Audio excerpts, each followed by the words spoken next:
जो राज्य सरकार नहीं कर पाई वो स्थानीय विधायक जी के द्वारा हो रहा है। प्रधानमंत्री श्री नरेंद्र मोदी ने जो कर दिखाया है वह कांग्रेस 60 वर्षों में नहीं कर पाई। राज्य की हेमंत सरकार लुटेरी सरकार है। पलामू के दौरा पर अमर बावरी वर्तमान झारखंड सरकार पर निशाना साधते हुए कहा, देखिए ये बहुत दुर्भाग्यजनक है कि जिसके कंधे पर के संधारण का महती दायित्व है, जिन्होंने पद और गोपनीयता के संविधान की रक्षा करने की शपथ ली है, तो संवैधानिक पद पर बैठे हैं। अगर वही कानून को नहीं माने तो आम लोग क्या मानेंगे। और इसी कारण से आज जो हिम्मत जो है इनके लिए है, तो ऐसे ही लोग जो कानून को तोड़ने वाले हैं, जो गुंडे हैं, जो मावाली है, जो तस्कर है, जो बालू, जो कोयला, जो लोहा और गिट्टी चोरी बता रही है। हेमंत जी ने पूरी तरह से कानून के हवाले और एक संवैधानिक संस्था जो न्यूट्रल भाव से काम कर रही है उनके तरफ नहीं जाकर के इस राज्य के अंदर एक संवैधानिक संकट पैदा किया। तो हम लोगों ने महामहिम से जब मिले थे तो हम लोगों ने कहा कि वे एक संवैधानिक प्रमुख के नाते अगर यदि कोई कानून का पालन नहीं करता है तो ये बहुत गंभीर विषय है और इसके कारण जो है पूरे झारखंड के अंदर एक अराजकता का माहौल फैल रहा है।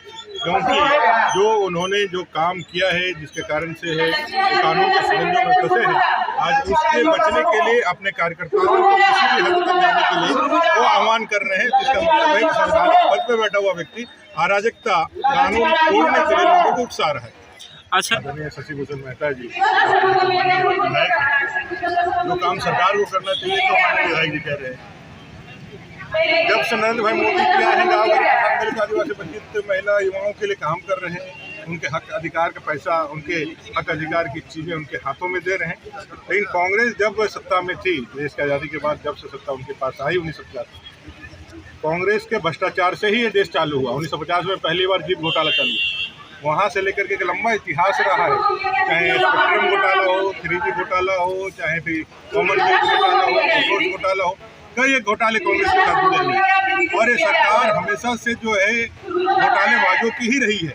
और धीरज साहू जी के यहाँ जो पैसे पकड़े गए, तो निश्चित रूप से इस गठबंधन सरकार की है, झारखंड की पैसा है, झारखंड के लोगों का पैसा है। ये जो गलत काला धन है वो पकड़ाया है। मोदी जी ने कहा है कि भ्रष्टाचार पे 0% पाएंगे और जो इन्होंने खाया है उसके पेट अलग से निकाल करके जनता को वापस उसका हक रखा है। 2024 के लोकसभा चुनाव के लिए क्या रणनीति अपनाई जा रही है? 2024 में वापस मोदी जी आएंगे। आपने देखा यहाँ की जनता का भी मूड देखा। यहाँ ये पूरे देश के अंदर एक वाइब्रेशन है। मोदी जी ही अगले बार फिर हम लोगों का नेतृत्व करें, ऐसा जनता का मन का हार्दिक और उत्कंठ इच्छा है। इस बार का विशेष मुद्दा क्या रहेगा?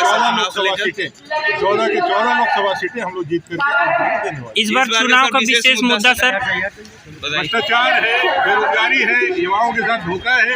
आपने देखा वो पुलिस के बहाले में किस तरह से जो आरक्षण को, ओबीसी के आरक्षण को 16 जिलों में शून्य कर दिया गया, कई जिलों में SC का आरक्षण को शून्य कर दिया गया, कहीं युवाओं के लिए, पुरुषों के लिए मौका ही नहीं दिया।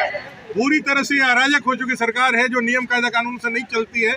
ये पूरा जो है सरकार और सर लोगों के साथ लोगों के